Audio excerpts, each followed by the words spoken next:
Iring-iringan tentara dengan bawa panji-panji bendera Israel dan Turki di jalan kota Istanbul beberapa waktu lalu memberikan makna yang dalam hubungan antar kedua negara ini ya, yaitu Turki dan Israel. Ibaratnya tidak ada lawan dan kawan abadi dalam dunia politik, termasuk dalam politik internasional. Seperti halnya hubungan antara Turki dan Israel ya. Beberapa tahun yang lalu Turki dan Israel sempat bersitegang karena Turki banyak menyokong kegiatan aktivitas Hamas di tepi barat dan juga beberapa kelompok-kelompok Islam yang selama ini menentang pemerintahan Israel di tepi barat. Tentunya normalisasi hubungan antara Turki dan Israel ini membuat sakit hati mereka yang selama ini mendapatkan support dari pemerintahan Turki. Antara Turki dan Israel sebenarnya sudah mempunyai hubungan yang panjang. Berikut saya akan mengungkapkan 3 fakta yang berhubungan dengan Turki dan Israel. Yang pertama, antara Turki dan Israel itu sudah mempunyai hubungan resmi diplomatik pada tahun 49, di mana pada saat itu Turki sebagai negara muslim terbesar yang memberikan pengakuan kedaulatan kepada negara baru yang baru merdeka pada tahun 48, yaitu Israel ya. Ini tercatat dalam buku sejarah juga ya.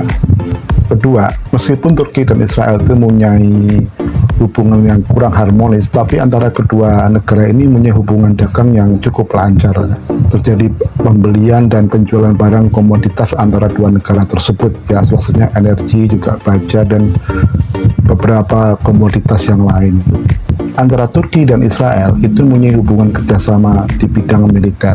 Menurut kabar, Israel lah yang membantu Turki untuk melakukan modernisasi pesawat angkatan udara milik Turki. Ya, seperti kita ketahui kan, Turki ini juga salah satu dari sekutu Amerika di NATO.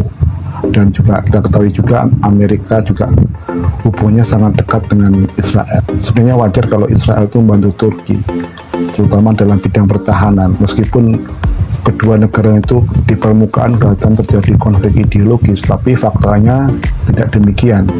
Tetap kepentingan ekonomi dan perdagangan mereka utamakan. Hubungan dagang ini tetap terjalin meskipun kedua negara itu mengalami hubungan politik pasang surut.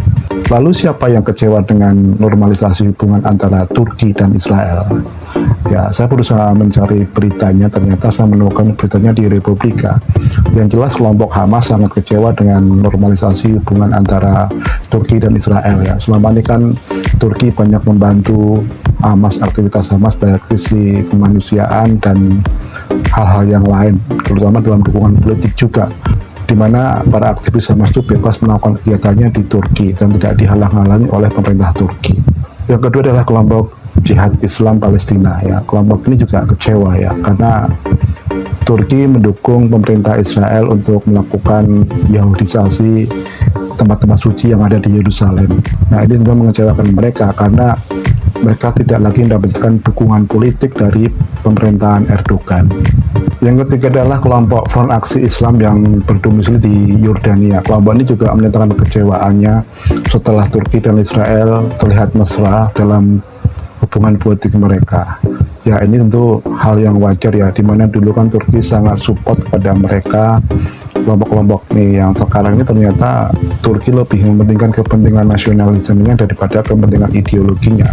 Dari sini kita belajar bahwa tidak ada sesuatu yang abadi di dalam hubungan internasional maupun dalam hubungan politik. Tidak ada kawan dan lawan yang abadi. Meskipun secara ideologis memiliki kesamaan, belum tentu mereka mempunyai kepentingan yang sama.